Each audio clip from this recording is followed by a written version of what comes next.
Olá, pessoal, que Deus abençoe a sua vida, que Deus abençoe a vida da sua família hoje e sempre. O meu nome é Kátia Rodrigues, bem-vindo ao meu canal. Aqui você vai encontrar mensagens de fé, mensagens de otimismo, de ânimo, vindas da parte de Deus. Vai encontrar também testemunhos que irão edificar a sua vida.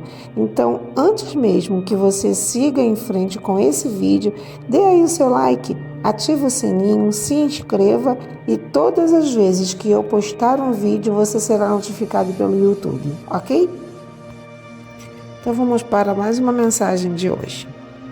Assim como Elias, nós estamos inseridos em uma guerra, onde o que está em jogo é a nossa existência ou a nossa destruição. O campo de batalha é pelo domínio da nossa mente. Os planos de Deus sempre foram altos para o povo de Israel. Desde Abraão, Deus preparou o caminho para que esse povo carregasse a linhagem do Messias que salvaria a raça humana. Deus transmitiu suas leis por meio do próprio Moisés, que no fim da sua vida disse: guardai-os, pois, e cumpri-os, porque isto será a vossa sabedoria e o vosso entendimento perante os olhos do povo, que, ouvindo todos esses estatutos, dirão: certamente, este grande povo é gente sábia e inteligente. Era para Israel ser o espelho de Deus ao mundo, uma potência mundial que, por sua prosperidade, riqueza e justiça, faria o mundo inteiro ver os benefícios de servir a Deus. Assim, quando o Messias viesse, todas as nações o receberiam. Por um breve período, durante os reinados de Davi e Salomão, Israel experimentou o que é ser o espelho de Deus. Mas se perdeu no caminho e preferiu servir aos deuses importados das nações que Deus tinha expulsado diante deles. De povo escolhido de Deus, Israel se tornou o companheiro dos tolos e se deu muito mal. Eu não sei se você já notou, mas nós estamos inseridos em uma guerra, um grande conflito, onde o que está em jogo é a nossa existência ou a nossa destruição. O campo de batalha é pelo domínio da nossa mente. Deus luta por libertá-la e Satanás por escravizá-la. E tudo nesse conflito se resume a uma questão: quem você vai adorar? A Deus ou a Satanás? Depois da morte de Salomão, por uma série de tensões políticas, o povo de Deus se dividiu em dois reinos. O reino do sul, formado pelas tribos de Judá e Benjamim, com a capital Jerusalém, e o reino do norte, ou o reino de Israel, constituído pelas outras 10 tribos. O reino de Judá vivia em altos e baixos de uma montanha-russa espiritual, mas o reino de Israel já mergulhou desde o início em uma decadência religiosa, substituindo pouco a pouco o culto a Deus pela idolatria. Acabe foi o 7º rei do Reino do Norte. O livro de 1 Reis 16:29 diz que o seu reinado foi marcado desde o início por uma estranha e terrível apostasia. Acabe se casou com Jezabel, filha de Etibal, rei de Sidom e sumo sacerdote de Baal. Era um homem corrupto e de caráter extremamente fraco, e fez mais abominações para irritar o Senhor do que todos os reis de Israel. O livro de 1 Reis mostra que Acabe foi altamente influenciado por Jezabel, uma mulher de pulso firme, cruel e implacável. Ela influenciou Acabe a instruir em Israel o culto a Abal e a Zerá. Até então, era comum que o povo ainda adorasse a Deus, mas Acabe, instigado por Jezabel, não somente encorajou os cultos idólatras nos santuários de Betel e Dan, como ousadamente levou o povo a todas as piores formas de culto a Baal. Baal, o senhor da tempestade, era o principal deus masculino das nações ao redor de Israel. A mitologia semita diz que Baal era casado com Azerá, a deusa do poste ídolo de 1 Reis 16:33. Era considerado o deus da fertilidade, o princípio vital da natureza, ou seja, sol, chuva, plantações, gado, procriação eram algumas bênçãos atribuídas a Baal. Havia muitos sacerdotes. Durante o reinado de Acabe eram 450 que queimavam incenso e ofereciam no fogo crianças vivas em sacrifícios macabros regados a bebidas, danças, sexo e autoflagelação.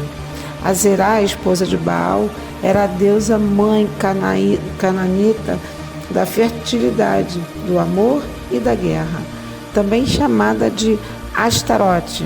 Possuía sacerdotes e sacerdotisas que faziam rituais sexuais de prostituição cultual, como oferenda por bênçãos sobre as colheitas, o gado e a guerra. Seus altares estavam no alto de colinas cercadas por bosques ou nos totens, ao lado dos altares de Baal. Jezabel sustentava 400 profetas de Azerá.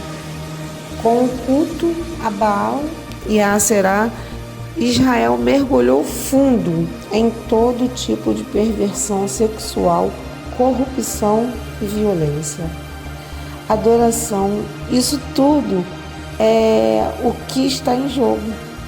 Satanás expulso do céu por desejar ser adorado como Deus, viu que a única forma de obter essa adoração era destruir a imagem de Deus no ser humano e na sociedade, ao desviar de Deus o foco da adoração. Então Elias disse a Acabe: juro pelo nome do Senhor, o Deus de Israel a quem sirvo, que não cairá orvalho nem chuva nos anos seguintes, exceto mediante a minha palavra. Elias, que é considerado um dos maiores profetas da história de Israel, surgiu subitamente na história. Um profeta de Deus com uma missão urgente, um tempo de crise. Se o pecado não fosse contido em pouco tempo, toda a nação cairia em ruína.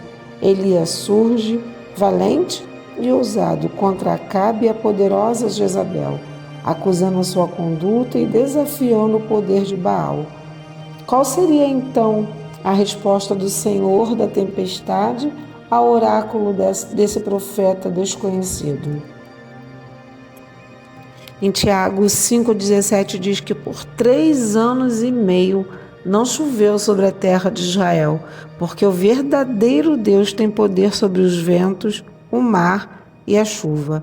Essa crise de abastecimento foi tão terrível que plantações, animais e seres humanos sucumbiram à seca. A ira de Acabe se acendeu e ele colocou a cabeça de Elias a prêmio. Nesse período, Elias experimentou e realizou milagres extraordinários que seriam feitos pelo próprio Jesus. Foi servido no deserto, multiplicou trigo e azeite para uma viúva pobre e ressuscitou o filho daquela viúva. O apóstolo Tiago fala algo interessante sobre Elias. Ele era um homem semelhante a nós, sujeito aos mesmos sentimentos. Tiago 5,17. Por isso, não pense que Elias era melhor do que eu ou do que você. O que diferenciava das pessoas da sua época é algo que está acessível a cada um de nós hoje: fé. A fé, que é um dom de Deus, é a disposição de servi-lo ainda que tudo dê errado. Após 3 anos e meio, Elias se apresenta a Acabe firme e decidido, na certeza de que Deus está com ele nessa missão. Quando viu Elias, a Acabe lhe disse: é você mesmo o perturbador de Israel? Não tenho perturbado Israel, Elias respondeu, mas você e a família de seu pai têm. Vocês abandonaram os mandamentos do Senhor e seguiram os deuses de Baal. Agora convoque todo o povo de Israel para encontrar-se comigo no Monte Carmelo e traga os 450 profetas de Baal e os 400 profetas de Aserá, que comem à mesa de Jezabel. O Monte Carmelo era um monte importante no culto a Baal e Aserá, com mais de 500 metros de altura e anteriormente cheio de bosques, pomares e nascentes. Era agora um cenário de seca e desolação, um retrato perfeito da idolatria. Até quando vocês vão oscilar para um lado e para o outro? Se o Senhor é Deus, sigam-no. Mas se Baal é Deus, sigam-no. Quem você seguiria? Deus ou Baal? Um cristão certamente responderia: eu adoro somente a Deus. Mas será que isso é verdade? Não precisa ser uma imagem de escultura. Qualquer coisa, mesmo que seja boa, como um emprego, uma casa ou até mesmo a família, se ocupar o primeiro lugar, o lugar de Deus na sua vida, vai se tornar um Deus para você. Satanás não precisa tirar você da sua igreja para afastar você de Deus. Mas se o seu cartão de crédito ou a sua rede social forem mais importantes, se uma foto indiscreta ou um pensamento indecente ocuparem a sua mente, o diabo já vence a batalha. A rebelião entra pela porta aberta no seu coração. Esse é o problema do cristianismo hoje. É Jesus quem diz: conheço as tuas obras, que nem és frio nem quente. Quem dera fosses frio ou quente, assim porque és morno, nem és quente nem frio, estou a ponto de vomitar-te da minha boca. Até quando nós vamos oscilar de um lado para o outro? Elias estabeleceu as regras do combate. 2 novilhos deveriam ser mortos e oferecidos em sacrifício, um sobre o altar de Baal e outro sobre o altar de Javé. Quem respondesse com fogo seria o Deus verdadeiro. O desafio era bem sensato para Acabe. Afinal, se Baal era o Deus da tempestade, ele poderia perfeitamente mandar um dos seus relâmpagos. Elias deu a chance para 850 profetas fazerem o seu sacrifício. Dançando e se contorcendo em seu ritual, imploravam a Baal uma resposta. Mas, conforme o sol quente da manhã subia, nada acontecia, até que eles começaram a se automutilar e aquele culto se transformou num frenesi desordenado. O profeta de Deus, com um ótimo senso de humor, zombava deles dizendo: clame mais alto, afinal ele é Deus. Pode ser que esteja meditando, ou resolvendo algum problema, ou viajando, deve estar dormindo, mas vão em frente, ele vai acordar. O tempo passou e absolutamente nada aconteceu. Passado meio-dia, Elias assumiu o comando e chamou a atenção do povo com reverência. Elias reedificou o altar do Senhor que estava em ruínas. Sozinho ele armou a lenha e posicionou o novilho. Depois uma vala foi cavada ao redor do altar. Naquela seca ardente, Elias ordenou que muita água fosse derramada sobre o sacrifício até encher a vala. Por volta das 3 horas daquela tarde quente, a multidão cansada, faminta e entediada viu Elias se prostrar diante do altar. À mesma hora em que o sumo sacerdote apresentava o sacrifício da tarde no santuário de Jerusalém, Elias clamou em voz alta: o Senhor Deus de Abraão, de Isaque e de Israel, que hoje ficou conhecido que tu és o Deus de Israel. Responde-me, ó Senhor, responde-me, para que este povo saiba que tu, ó Senhor, és Deus e que tu fazes o coração deles voltar para ti.